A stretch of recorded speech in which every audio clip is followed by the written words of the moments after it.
مسلمانوں کے کلچر میں حیا ہے، شرم ہے، غیرت ہے. بے پردگی، بے حیائی کبھی مسلمانوں کے کلچر میں نہیں رہی ہے. آج مسلمان بدقسمتی کے ساتھ غیر مسلموں کے پیچھے چل چل کے یہاں تک آ گیا کہ اس کی اپنی بہنیں بے پردہ، اس کی اپنی بیوی بے پردہ، اس کے اپنے گھر کی عورتیں بے پردہ ہیں، مگر اس مسلمان کی غیرت جوش نہیں کھاتی کہ کم از کم کچھ نصیحت ہی کر دے، سمجھائی دے کہ تم کیوں بے پردگی کر رہی ہو. ایک وقت تھا، ایک قاضی کی عدالت میں ایک عورت نے مقدمہ دائر کیا جس کا شوہر اس کو مہر نہیں دے رہا تھا. قاضی کے سامنے عورت بھی عدالت میں، تو عورت نے گواہ پیش کیے. تو گواہوں نے کہا کہ اس کو بولو کہ اپنا چہرہ دکھائے تو ہم پہچانے کہ ہم اسی کے گواہ تھے. تو قاضی نے کہا کہ اب چہرہ دکھاؤ. بعض صورتیں ہوتی ہے چہرہ دیکھنے کی. وہ عورت جو تھی، اب اس کے جو ہاتھ تھے نا وہ کانپ رہے تھے نا، کہ وہ چاہتی نہیں تھی کہ میرا چہرہ میرے شوہر کے سوا کوئی غیر مرد دیکھے. غیرت مند شوہر وہاں سے آواز لگاتا ہے کہ قاضی صاحب، میں اپنی بیوی کا مہر دینے کے لیے تیار ہوں، اس کو بے پردہ نہیں ہونا، اس کو بے پردہ مت کرے.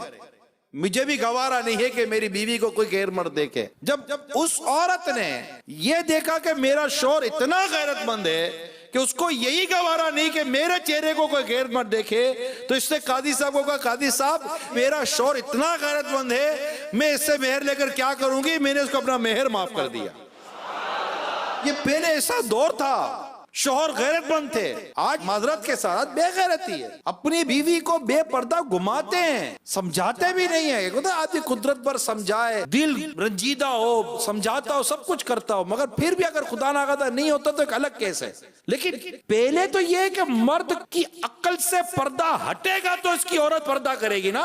اور ابھی تو ہمارے معاشرے کے اندر بے پردگی کو پروموٹ کیا جا رہا ہے، اور یہ آج سے نہیں ہو رہا ہے، کئی برس گزر گئے یہ ہو رہا ہے. نتیجہ آپ کے سامنے، بے پردگی کی وجہ سے آج کنواری لڑکیاں مائیں بن رہی ہیں. کوڑے کے ڈھیر پر ایک ایک دن کا چند چند گھنٹوں کے بچے پڑے ہوئے ملتے ہیں، جانور انہیں نوچ رہے ہوتے ہیں. یہ سب بے پردگی کا تحفہ ہے. مجھے تو ان عورتوں پر حیرت ہے کہ جو مرد انہیں بے پردہ دیکھنا چاہتے ہیں اور اس کے لیے طرح طرح کی چکنی چپڑی باتیں کرتے ہیں، اور ان کی باتوں میں آ کر وہ ان کو انڈوس کرتی ہیں، وہ بے پردہ نظر آتی ہیں. ارے میری اسلامی بہنوں، تم اس مرد کی چالاکی اور اس کی ہوس کو سمجھو. یہ تمہیں بے پردہ دیکھنا چاہتا ہے. آپ بولو نہیں جناب، میں بہن سمجھ کے دیکھتا ہوں. کیا بہن سمجھ کے دیکھتا ہوں؟ گھر میں بہن ہے نا، دیکھو اس کو.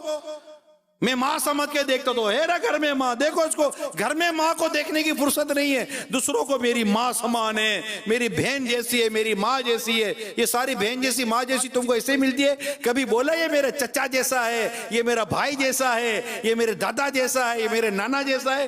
تم کو مردوں میں کوئی دلچسپی نہیں ملتی، ساری دلچسپی تم کو عورتوں میں ملتی ہے. یہ سب شیطان کی شرارت ہے جسے ہمیں سمجھنا ہے میرے میٹھے پیارے اسلامی بھائیوں، اور ہمیں مل کر اس بے پردگی کا اور اس بے شرمی و بے حیائی کا مقابلہ کرنا ہے غیرت ایمانی اور جوش ایمانی کے ساتھ. اس کے لیے ہم پہلے خود کو تو روکیں. ہماری موبائل میں آنے والی ایک عورت کی تصویر سے ہم اپنی آنکھیں نہیں بچا سکتے، ایک عورت کی مووی سے ہم اپنی آنکھیں نہیں بچا سکتے، ٹی وی پر آنے والی بے پردہ عورتوں سے ہم خود کو، اپنے گھر کو نہیں بچا سکتے.